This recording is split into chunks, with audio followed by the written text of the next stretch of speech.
My name's Travis Miller, and I'm 34 years old. 3 months back, my folks, Carl and Linda Miller, threw a big shindig for their 35th wedding anniversary. It was a Saturday night, and they'd gone all out, renting this little community hall down by the lake near our hometown of Pinewood, Illinois. Nothing too flashy, just a low brick building with folding tables and a view of the water, but it was a step up from the usual backyard barbecue. Mom had spent weeks fussing over every little thing, from the string lights she'd hung herself to the potluck dishes she'd begged her book club ladies to bring. Dad, well, he just shrugged and went along with it. Same as always, happy as long as there was cold beer in the cooler. I almost didn't show up. Thought about calling in with a sore throat or a flat tire, anything to dodge the spotlight I knew would swing my way eventually. See, I'm the family screw-up, and being around everybody at once tends to remind me of that. But I went. 35 years of marriage is a big deal, and deep down, I love my parents, even if I don't always show it. A little about me for context. I'm the younger of two sons. I live in a rented trailer about a mile from my folks' place, and I work part-time at Hank's Auto Repair, fixing cars when I feel like it and drinking too much when I don't. 10 years ago, I was halfway through a criminal justice degree at the community college, dreaming of being a cop or maybe even a detective. Then life hit me like a freight train, anxiety kicked in hard, and I flunked out after a panic attack during a big exam. Now I'm just the guy who changes your oil and can't seem to get his act together. My older brother, Greg, though, he's the shining star. Runs a landscaping business that's got half the rich folks in the county begging for his crew to trim their hedges. He's got a big house up on Maple Hill, a wife named Tara who's always posting about their blessed life online, and 3 kids who are already winning Little League trophies. Greg's the guy everybody looks at and says, now that's a success. The party started out all right. People were milling around, eating deviled eggs and sliders, chatting about the weather and the fish in the lake. I stuck to the edge of the room, sipping a Bud Light and nodding at my Uncle Ray, who's about the only one who doesn't treat me like I'm a walking cautionary tale. Mom kept shooting me these glances from across the hall, half, good to see you, Trav, and half, please don't start something. I'm used to that look by now. Dad got up after the cake was cut and gave a little speech about how him and Mom build a life together, how love's about sticking it out through the rough patches. It was sweet, and a couple folks wiped their eyes. Then Greg stood up, all 6'2" of him, and grabbed the microphone from the karaoke machine Mom had rented. I've got something to say too, he announced, grinning like he was about to drop some big wisdom. Everybody turned to watch him, because that's just what you do when Greg talks.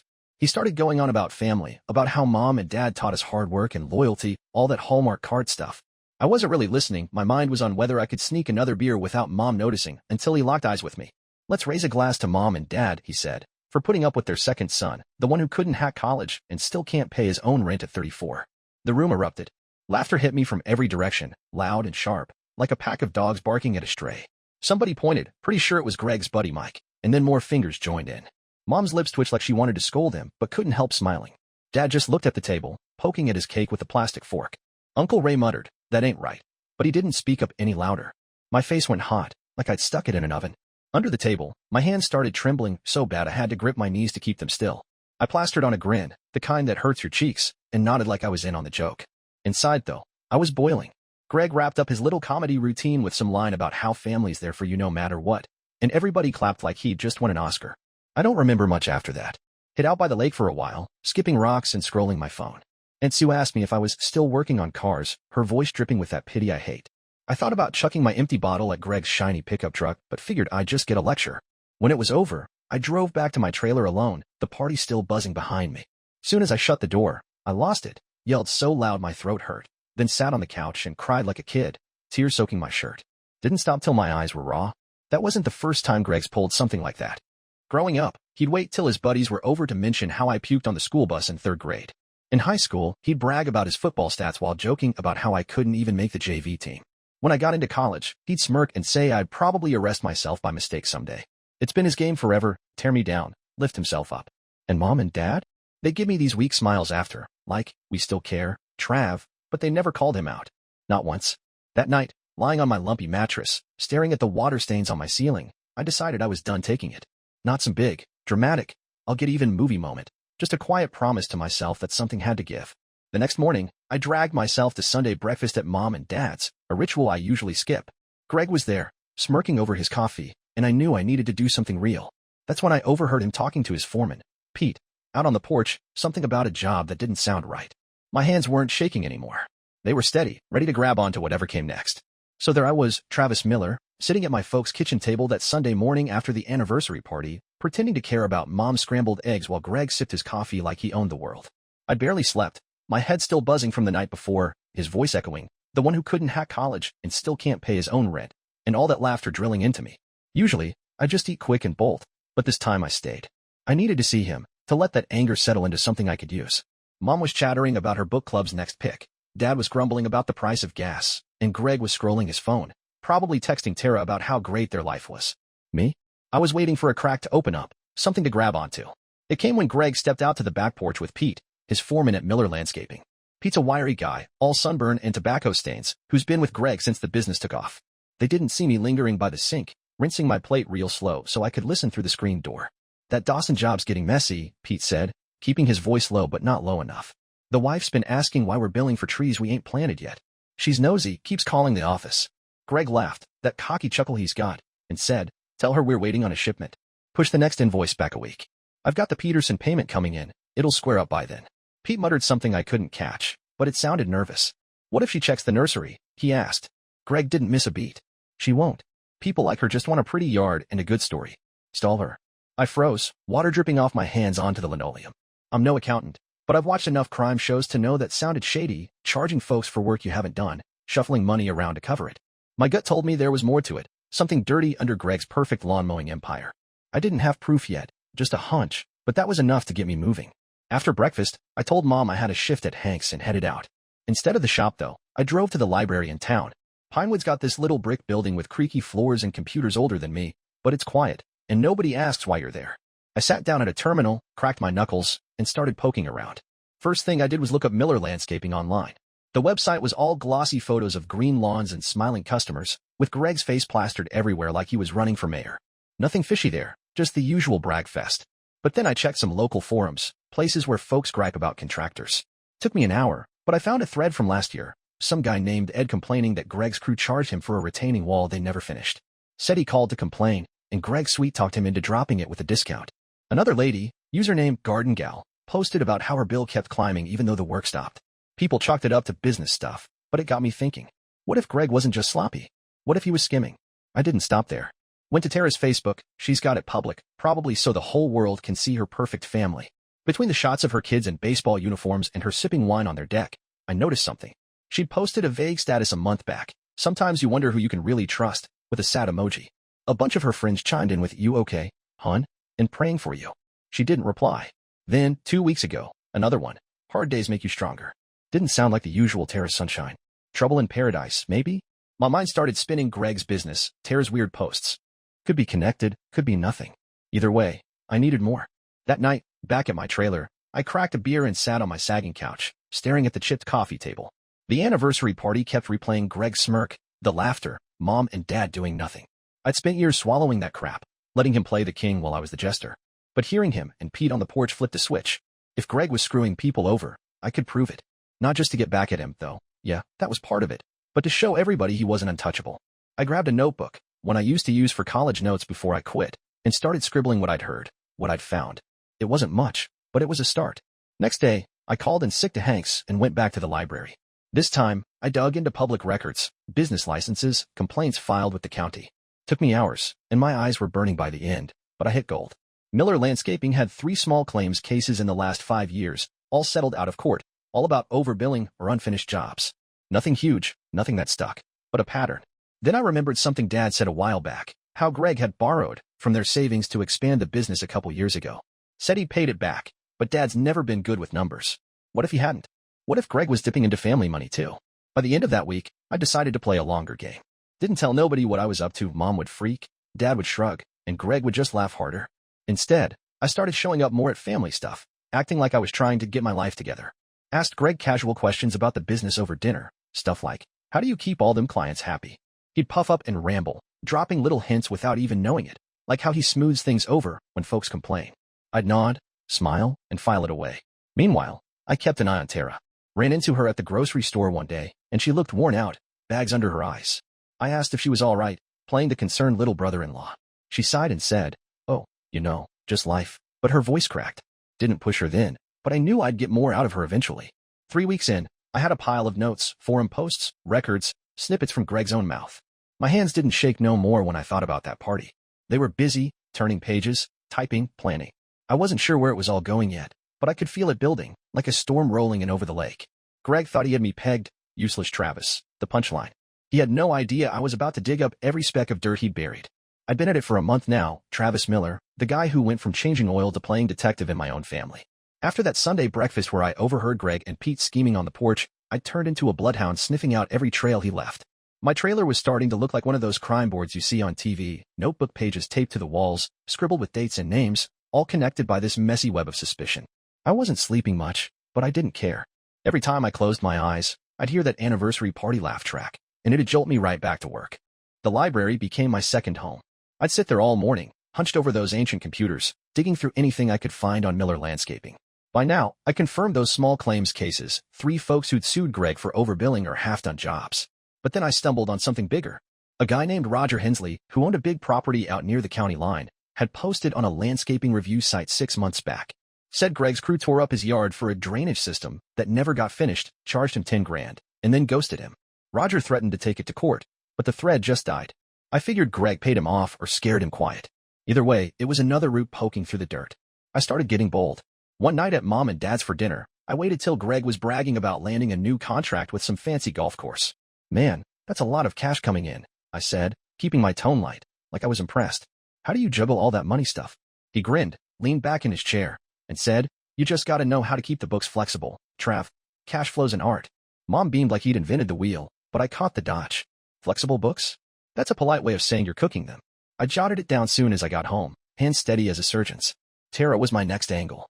I'd seen her at the grocery store looking like she hadn't slept in days, and I knew something was off in that perfect marriage of theirs.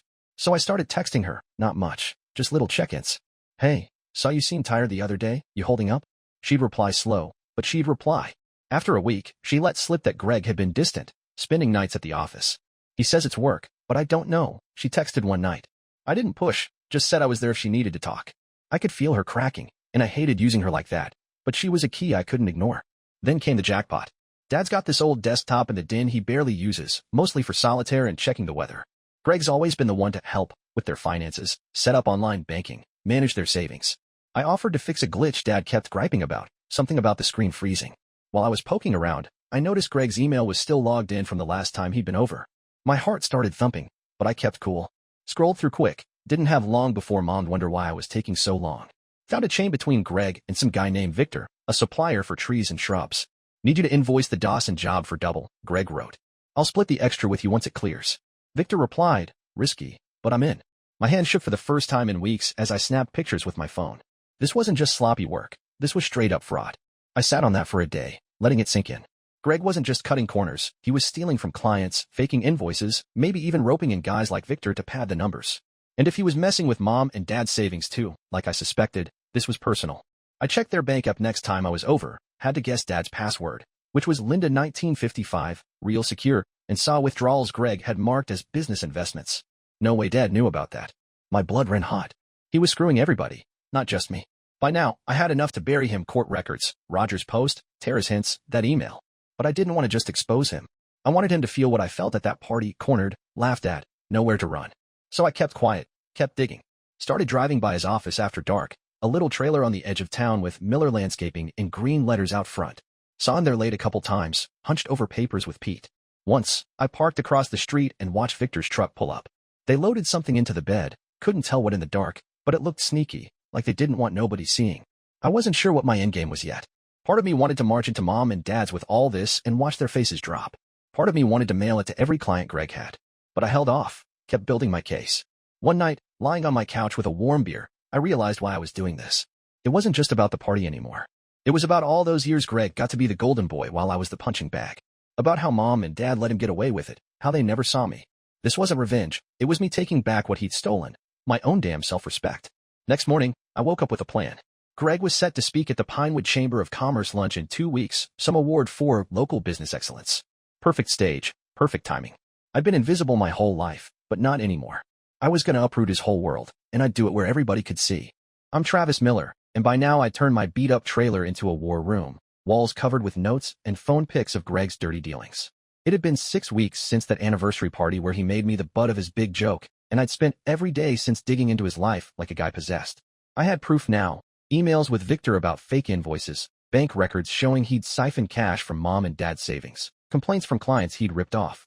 It was a pile of dirt high enough to bury him. but I wasn't ready to dump it yet. The Pinewood Chamber of Commerce lunch was coming up in a week, where Greg was getting his Business Excellence Award. That was my target. I wanted him up there, smiling for the crowd, thinking he'd won, right before I pulled the rug out. First, I had to tighten my plan. I'd been sloppy at the start, using the library computers and my own phone, but I got smarter. Picked up a cheap prepaid burner from the gas station, cash, no name, and started moving my pics and notes to a thumb drive I kept in my sock drawer. Didn't want Greg or anybody tracing this back to me till I was ready. I kept showing up at family dinners, playing the part of the screw-up, trying to turn it around. Hey, Greg, I'd say over Mom's meatloaf. That golf course job must be raking it in, huh?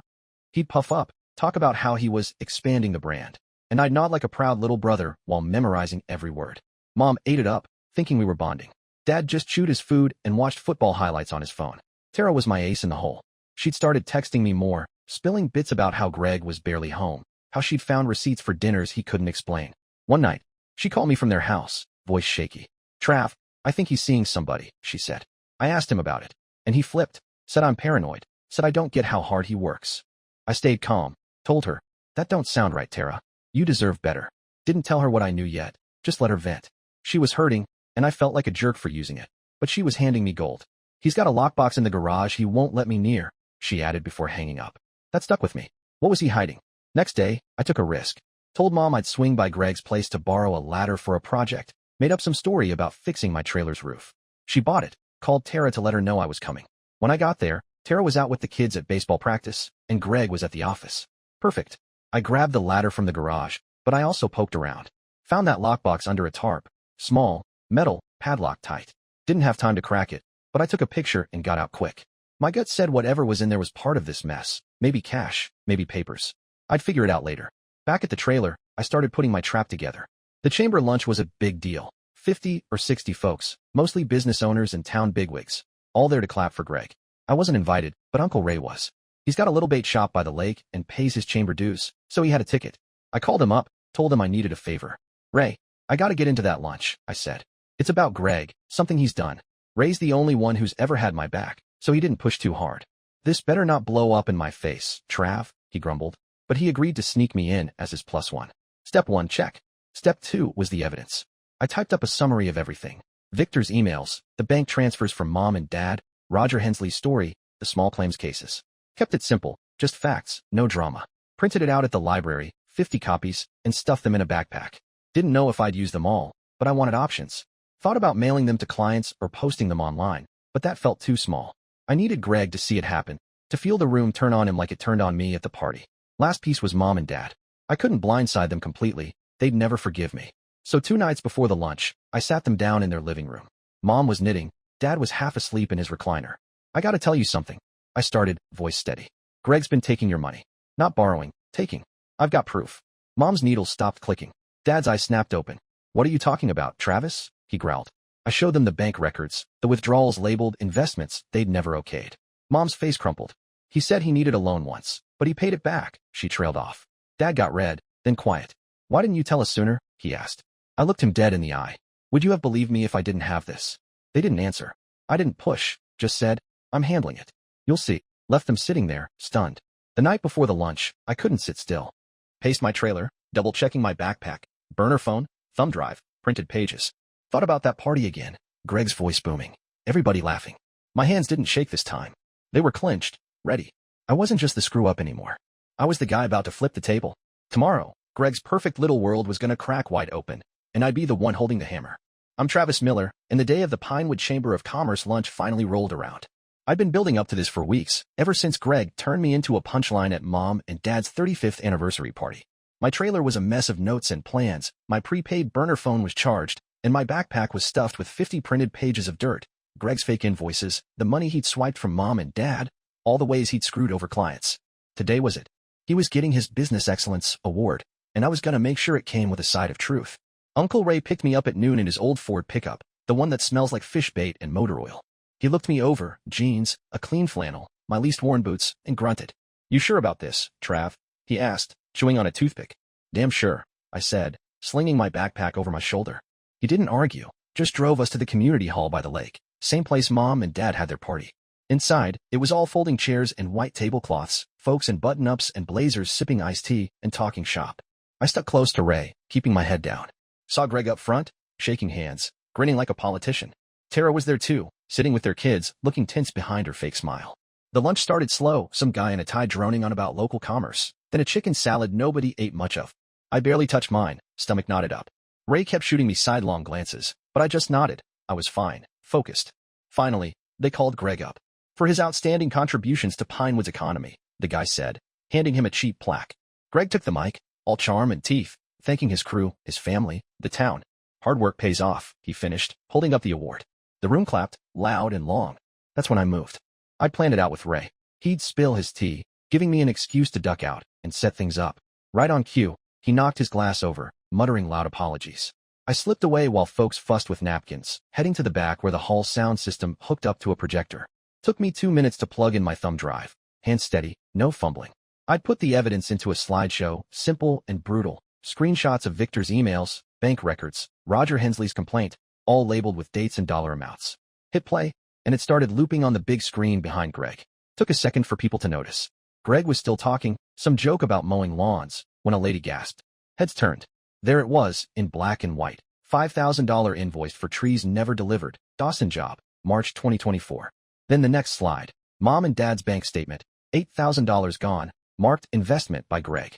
Murmurs spread like wildfire. Greg froze, mid-sentence, then spun around. His face went white as the tablecloths. What the hell is this? He barked, but his voice cracked. Somebody yelled, turn it off. But I was already back by Ray, blending into the crowd. Panic hit fast. Tara stood up, staring at the screen, then at Greg. You took from your parents? She said, loud enough for half the room to hear. The kids looked confused, tugging at her arm.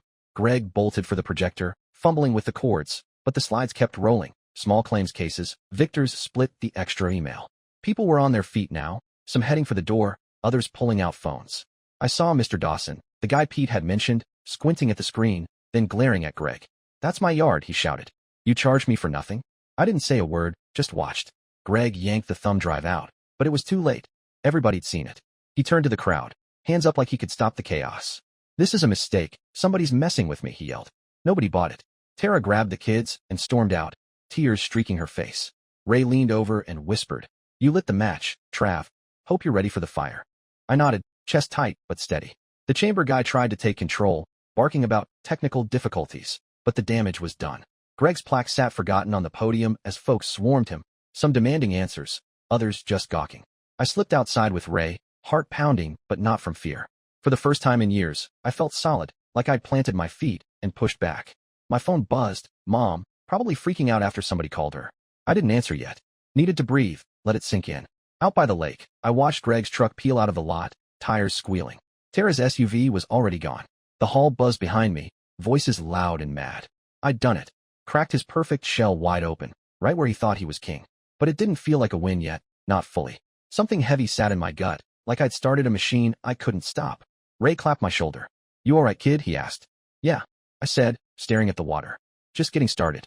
I'm Travis Miller, and the day after I blew up Greg's big moment at the Chamber of Commerce lunch, Pinewood felt like a town after a tornado. Everything quiet but wrecked. I'd spent weeks digging up his dirt. Fake invoices, stolen cash from Mom and Dad. All that proof I'd flashed on the screen, and now it was out there. No taking it back. I'd slept maybe 2 hours in my trailer, my phone buzzing nonstop till I turned it off at 3 a.m. When I woke up, the sun was barely over the lake, but my head was already spinning with what came next. First thing I did was check my burner phone, 15 texts, 10 missed calls. Mom's name popped up most. Her messages starting with Travis, call me now, and ending with what did you do? Dad left one voicemail, just his gravelly voice saying, come home. We gotta talk. Tara hadn't reached out, but Uncle Ray texted, town's buzzing. Greg's holed up at his place. You stirred a hornet's nest, kid. I didn't reply to anybody yet. Needed coffee and a clear head before I faced the storm. Drove to the diner on Main Street, the one with the chipped mugs and the jukebox that's been broken since I was a kid. Sat in a corner booth, sipping black coffee, when my phone lit up again, Greg this time. You're dead to me, the text read. No yelling, no cursing, just that cold line. I stared at it, waiting for guilt to hit, but it didn't. All I could see was him at that party, microphone in hand, laughing while I burned. I typed back, feelings mutual, and hit send before I could overthink it. Word spreads fast in a place like Pinewood.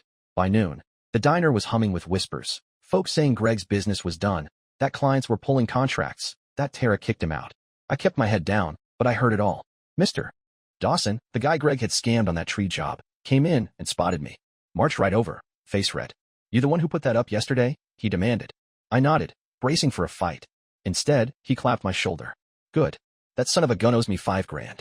You got more on him, you let me know. He walked off, leaving me stunned. Didn't expect allies in this. I couldn't dodge Mom and Dad forever, so I headed to their place around 2 p.m. Pulled into the driveway, and there they were, sitting on the porch like they'd been waiting. Mom's eyes were puffy, Dad's jaw tight. I climbed the steps, backpack still with me, habit now, I guess. Travis, Mom started, voice wobbly. Why'd you do it like that? In front of everybody. I sat across from them, leaned forward. Because he's been lying to you, I said. Taking your money, screwing people over. You never listened when it was just me talking. Had to make you see. Dad rubbed his face, tired. We checked the bank, he said. $8,000 gone. He swore it was a loan repaid. I pulled out the printouts, slid them over. It wasn't. Look. Mom started crying, soft and shaky. He's our son too, Trav. You didn't have to ruin him. That stung, but I held firm. He ruined himself, Mom. I just turned on the light. Dad stared at the papers, then at me, like he was seeing something new. You could have told us quiet, he said. Not made it a circus. I laughed, sharp and bitter. Like you'd have done anything? You let him walk all over me for years. Somebody had to stop him. They didn't argue after that, just sat there, deflated. I left them with the papers and drove off, chest heavy, but not sorry. By evening, things got wilder. Tara called me, voice raw. He's gone, Trav. Packed a bag and left after I showed him the bank stuff you sent. Said he's staying with Pete till he figures it out. She paused, then, thanks. I was blind. I didn't know what to say, just mumbled, glad you're okay. Hung up and sat on my couch, staring at the wall. Greg running wasn't part of the plan. Thought he'd fight, lawyer up, something. But he'd bolted, leaving Tara and the kids in that big house on Maple Hill. Next morning, the local paper had it front page, landscaping star faces fraud claims. Didn't name me, but everybody knew. My phone kept buzzing cousins, old high school buddies, even Hank from the auto shop, asking if it was true. I didn't answer most. Went to work instead, figuring I'd hide in an engine block for a while. Hank didn't pry, just handed me a wrench and said, heard you took down your brother. Ballsy. I shrugged, got to work. Felt good to have my hands busy, grease under my nails instead of ink. That night, I stopped by Ray's bait shop. He was closing up, counting cash from the register. Greg's business is toast, he said, not looking up. Clients bailing left and right. Heard Dawson's talking lawsuit. I leaned on the counter, tired. Didn't think it'd go this far, I admitted. Ray snorted. You threw a brick through his window, Trav. What did you expect? He was right. I'd wanted him to hurt, to lose that smug crown. Now he was losing everything, and it didn't feel as good as I'd hoped. More like kicking a guy already down. Driving home, I passed Greg's office. Lights off, sign dark. Felt like a ghost town. My phone buzzed again, Mom, begging me to come talk. I didn't. Needed space. The fallout was bigger than me now, rolling through Pinewood like a flood. I'd started it, sure, but I couldn't control where it went. All I knew was Greg wasn't laughing anymore, and for once, I wasn't the one everybody pitted. I'm Travis Miller, and it's been a week since I turned Greg's Chamber of Commerce lunch into a train wreck. Pinewood's still reeling. Folks can't stop talking about how Miller Landscaping went from golden to garbage overnight. I'd spent months digging up Greg's lies, fake invoices, money snatched from Mom and Dad, clients left high and dry, and dropped it all like a bomb in front of everybody. Now I'm sitting in my trailer, staring at the peeling paint, trying to figure out what I've won and what I've lost. The first few days after were a blur. Greg had run off to Pete's place, leaving Tara and the kids behind. By Wednesday, the paper said his business was under investigation, some state agency poking into his books after Dawson and a couple other clients filed complaints. Tara put the Maple Hill house up for sale, a big for sale sign staked in the perfect lawn Greg used to brag about. She texted me once, short and simple, divorce papers filed. Thanks for the push. I didn't reply, didn't know how to say I was sorry it came to this, even if I wasn't sorry I'd done it. Mom and Dad were a mess. Kept calling, leaving voicemails I couldn't bring myself to hear. Finally showed up at their place Friday night, figuring I owed them that much. Mom was in the kitchen, baking cookies nobody'd eat, her way of coping. Dad sat at the table, nursing a beer, looking older than I'd ever seen him. Travis, Mom said, voice tight, you broke us apart. I stood there, hands in my pockets. Greg did that, Mom. I just showed you the cracks. Dad slammed his bottle down, loud enough to make us jump. You didn't have to show the whole damn town, he barked. He's gone now, won't even answer my calls. You happy? I didn't flinch. No, I said honest. But I'm not sorry either. You let him treat me like dirt my whole life. Somebody had to call it. Mom started crying again, soft and tired. Dad stared at me, then nodded, slow, like he got it but hated it. We lost $8,000, he muttered. Bank's looking into it, but it's gone. I pulled a chair, sat down. I'll help you figure it out, I said. I ain't rich, but I've got some savings. They didn't say yes or no, just let it hang there. When I left, Mom hugged me, first time in years. Didn't fix anything, but it felt like a start. Work was my escape. Hank at the auto shop didn't care about the drama, Just kept me busy with oil changes and brake jobs. Word got around, though. Customers started nodding at me, some even saying, "Heard you took down a crook. Good for you." Felt weird, being the guy people respected instead of pitted. One day, Mr. Dawson came by, handed me a coffee and $100. For sticking it to him, he said. I tried to give it back, but he wouldn't take it. Keep it. You earned it. I stuffed it in my glove box, not sure what to do with praise I wasn't used to. Greg showed up Saturday morning, banging on my trailer door. I just cracked a beer, feet up, when I heard him yelling my name. Opened the door, and there he was, hair a mess, eyes wild, still in the same clothes from the lunch. You ruined me, Trav, he spat, stepping close. Business gone, Terra gone, everything. Hope it was worth it. I didn't back down, just looked at him. You ruined yourself, I said calm. I just held up the mirror. He lunged, fist swinging, but I ducked. Years of dodging drunk guys at bars paid off. Grabbed his arm, shoved him back. Go home, Greg. Wherever that is now. He stumbled, glared, then walked off, muttering curses. Watched him disappear down the road, and that was it. No big showdown, just a broken guy fading out. Sunday, I went to Ray's bait shop. He was out back, fixing a net, sun setting over the lake. Heard Greg's couch surfing with Pete, he said, not looking up. Clients suing, cops sniffing around. You kicked over a hell of a rock. I sat on a cooler, cracked a soda. Didn't think it'd go this far, I admitted. Ray chuckled. Yeah, you did. You wanted him down, and he's down. Now what? That hit me. I'd spent so long chasing this, I hadn't thought past it. Guess I figure out who I am without him on top, I said. Ray nodded. Good place to start. Next morning, I packed a bag. Not much, just clothes and my toothbrush, and drove to Hank's. Told him I needed a week off. Going somewhere, he asked, wiping grease off his hands. Yeah, I said. Need to clear my head. Took the $100 from Dawson, added some from my stash, and hit the road. Ended up at a cheap motel 2 hours north, near a lake bigger than Pinewoods. Sat on the shore all day, skipping rocks, letting the quiet sink in. Phone stayed off. No calls, no texts, just me and the water. When I got back, I stopped at Mom and Dad's. They were on the porch, drinking coffee, looking less lost. We're selling some land, Dad said. Cover what Greg took. We'll be okay. Mom smiled faint. Stay for dinner? I did. We didn't talk about Greg, just ate. Watched the news, like old times before everything went sideways. Driving home, I realized I didn't feel empty no more. Not full either.